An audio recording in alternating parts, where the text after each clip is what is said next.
Exercise 1.5 में हम आ गए थे थर्ड क्वेश्चन पर। थर्ड क्वेश्चन है, आप इसको क्वेश्चन और आंसर मैंने दोनों ही लिख दिए हैं, आप आराम से समझ लें इसमें क्या है।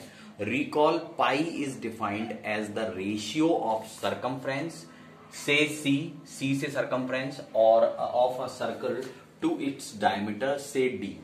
ठीक है, तो पाई को ऐसे डिफाइन किया कि ratio of circumference upon diameter, circumference का जो मेजरमेंट है अपॉन डायमीटर, पाई की वैल्यू को हम सी अपॉन डी की फॉर्म में लिखते हैं। This seems to contradict the fact that pi is irrational. अगर pi can be written in the form of C upon D, तो ये इरेशनल कैसे है? ठीक है, तो ये this seems to contradict the fact that pi is irrational. We know that pi is irrational but it can be written in the form of C upon D. How?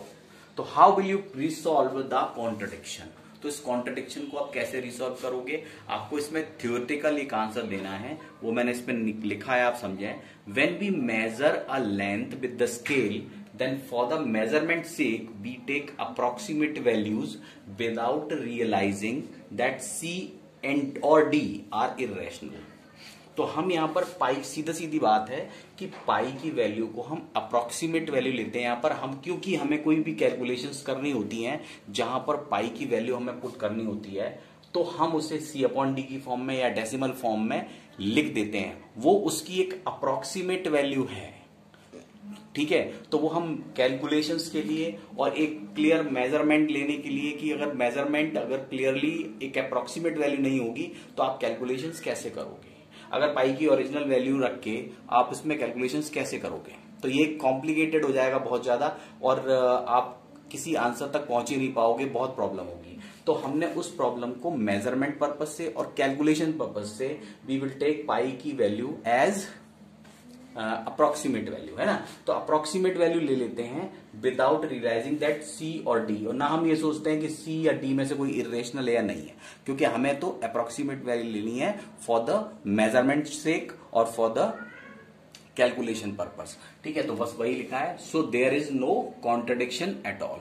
तो मैं पूरा इसका व्यू दे रहा हूं, आप ये सेम लैंग्वेज वहां पे यूज कर सकते हो और थोड़ा बहुत अपनी तरफ से पुट कर सकते हो, मीनिंग सेम रहना चाहिए। ठीक है, नेक्स्ट क्वेश्चन है, represent under root 9.3 on the number line. तो अंडर रूट 9.3 को या एक इरेशनल नंबर को हम कैसे नंबर लाइन पर शो करेंगे? तो इसके लिए हम क्या करेंगे, एक नंबर लाइन लेंगे एक तो, ठीक है, और हमारे पास 9.3 है, तो हम 0 से लेके 9.3 तक एक लाइन खींचेंगे पूरी। इसकी मेजरमेंट होगी 9.3 सेंटीमीटर है तो सेंटीमीटर में ले लीजिए। ठीक है, यूनिट जो भी यूज किया जाए उसी हिसाब से, सेंटीमीटर मिलीमीटर जो भी हम यहाँ पर कन्वीनियंट रहता है और सेंटीमीटर ही नॉर्मली यूज करते हैं। तो 0 से लेके हमने 9, ये जो पॉइंट है यहाँ तक 9.3 सेंटीमीटर है। ठीक है, फिर हम क्या करते हैं, यहां से हम 1 सेंटीमीटर, अगर हमने यूनिट सेंटीमीटर लिया है तो हम 1 सेंटीमीटर और इसको बढ़ाएंगे आगे। ठीक है, ये जो डिस्टेंस है ये होगी 1 सेंटीमीटर। ठीक है, अब मेरे पास एक लाइन है जो 9.3 प्लस 1 यानी 10.3 सेंटीमीटर की है। अब मुझे क्या करना है, इसका मिडिल पॉइंट जानना है, इसका मिड पॉइंट निकालना है। तो हम क्या करेंगे, यहां पे कंपास की नोक रखेंगे और आधे से ज्यादा डिस्टेंस लेनी है हमें, more than half distance should be taken, more than half. और पेंसिल से हम एक आर्क लगाएंगे यहां और एक इधर, और वैसे ही इस तरफ से भी। ठीक है, यहां से भी लगाएंगे। तो ऑलमोस्ट ये, अगर ये मान लीजिए हाफ है इसका, तो थोड़ा सा हम अपना चेंज कर लेते हैं। जब आप पेंसिल से करेंगे तो करेक्ट आएगा, बिल्कुल हाफ हो जाएगी ये। और इस ऐसे ही हम हाफ भी करते थे लाइन का मिड पॉइंट, अगर हमें जानना है किसी, हम लाइन को हाफ करते थे तो उसके लिए भी हम यही करते थे। ठीक है, तो हमें इसका एक मिडिल पॉइंट मिल जाएगा इस पूरे 10.3 का, और मिडिल पॉइंट से आप यहाँ पर कंपास और यहाँ पेंसिल की नोक रख के आप इसमें हाफ यानी सेमी सर्कल बना देंगे ऐसे करके, शायद कुछ छोटा बड़ा हो रहा हो। ठीक है, तो ये सेमी सर्कल बना देंगे। सेमी सर्कल बनाने के बाद आप क्या करोगे, यहां से 90 डिग्री पर एक आपको लाइन ड्रॉ करनी है, जहां से 1 सेंटीमीटर आपने बढ़ाया है वहां से आपको ये एक बिल्कुल सीधा 90 डिग्री के एंगल पे आपको सीधा एक लाइन खींचनी है। जहां पे ये कट करेगी यहां से, तो आप यहां पे कंपास रखोगे, यहां पे पेंसिल की नोक रख के, और यहां से एक आर्क लगाओगे जहां पर ये इस लाइन को कैंसिल करेगी, जहां पर ये इसको काटेगी, जहां पर इसे ये काटेगी, ये पॉइंट होगा √9.3। ठीक है, तो ये पॉइंट होगा 9.3। इसको आप कंपास और पेंसिल की हेल्प से इसको आप करके देख लेना। ठीक है, तो इसको उसी तरह से करना है। और इसमें छोटी सी लैंग्वेज जो कुछ आपने किया है, सबसे पहले ड्रॉ किया है 9.3 सेंटीमीटर, फिर उसमें 1 सेंटीमीटर ऐड किया, फिर उसके बाद में इस लाइन का मिड पॉइंट जानने के लिए आपने इसको हाफ किया, फिर यहां से एक सेमी सर्कल लिया, फिर इसको एक परपेंडिकुलर खींचा, यहां से ड्रॉ किया, और उस परपेंडिकुलर से एक ड्रॉप, एक आर्क लगाई, जहां पर ये आर्क कैंसिल कर काट रही है इस लाइन को, उस पॉइंट को कहेंगे कि ये है √9.3। तो इस तरह से √9.3 को यहाँ रिप्रेजेंट करेंगे।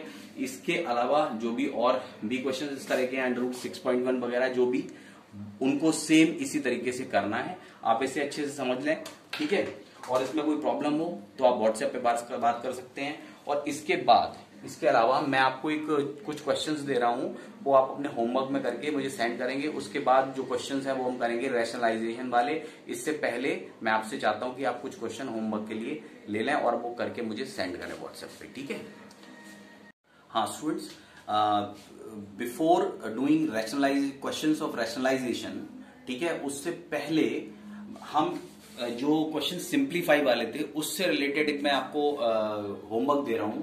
वो ये 5 क्वेश्चंस आप पहले ये कर लें, तब हम चलेंगे रैशनलाइजेशन वाले क्वेश्चंस को करने के लिए। ठीक है, तो पहले देखें, इसमें ऐड, तो इसमें 2√3 -5 √2 एंड √3 + 2 √2। ठीक है, दूसरा 2√2 + 5√3 - 7√5 and 3√3 - √2 + √5. Third one is 2/3 √7 - 1/2 √3 + 611 and 1/3 √7 + 3/2 √2 - √11। इनको प्लस करना है। ये तो 3 क्वेश्चन है, इनमें इनको प्लस करके बताना है। मल्टीप्लाई में फर्स्ट इज 3√5 × 2√5, ऐसे ही सेकंड में 615/403, तीसरा है 206/303, फोर्थ है 308/302, फिफ्थ इज √10/40, और सिक्स्थ है 328/207। तो ये जो है वो मल्टीप्लीकेशन, इनको मल्टीप्लाई करना है। इसी तरह से सिंप्लीफाई, जैसे सिंप्लीफिकेशन वाले क्वेश्चंस आपने किए उसी तरह के ये हैं। 3 - √11 फर्स्ट है, और इसमें मल्टीप्लाई हो रहा है दूसरे ब्रैकेट में 3 + √11। सेकेंड इज -3 -√5 में मल्टीप्लाई करना है, दूसरे ब्रैकेट में है -3 -√5। थर्ड इज 3 - √3 का होल स्क्वायर। फोर्थ इज √5 - √3 का होल स्क्वायर। फिफ्थ इज 5 + √7, और दूसरे ब्रैकेट में है 2 + √7। इनको सिंप्लीफाई करना है। फिफ्थ इज √5 - √2, दूसरे ब्रैकेट में √2 - √3। ठीक है, उसका फोर्थ क्वेश्चन भी है सिंप्लीफाई में 3 + √3, एंड अगले ब्रैकेट में है 2 + √2 का होल स्क्वायर। ठीक है, अब लास्ट क्वेश्चन है examine whether the following numbers are rational और इररेशनल। इसमें 4 पार्ट्स हैं। फर्स्ट पार्ट में है 5 - √5 फर्स्ट ब्रैकेट में, सेकंड ब्रैकेट में है 5 + √5। सेकंड क्वेश्चन है √3 + 2 का whole square. Third one is 2√13/3 √52 - 4/117। ठीक है, फोर्थ है √8 + 4 √32 - 6/2।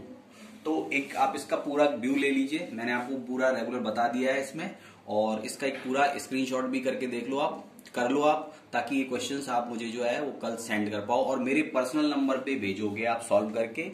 इन सभी को सॉल्व करके मेरे पर्सनल नंबर पे भेजोगे, व्हाट्सएप ग्रुप पर नहीं सेंड करोगे। ठीक है, क्योंकि व्हाट्सएप ग्रुप पर कोई भी सेंड करता है तो दूसरे उसकी कॉपी करने लगते हैं। ठीक है, तो अपना अपना करके और मेरे पर्सनल नंबर पर आप इसे सेंड करें।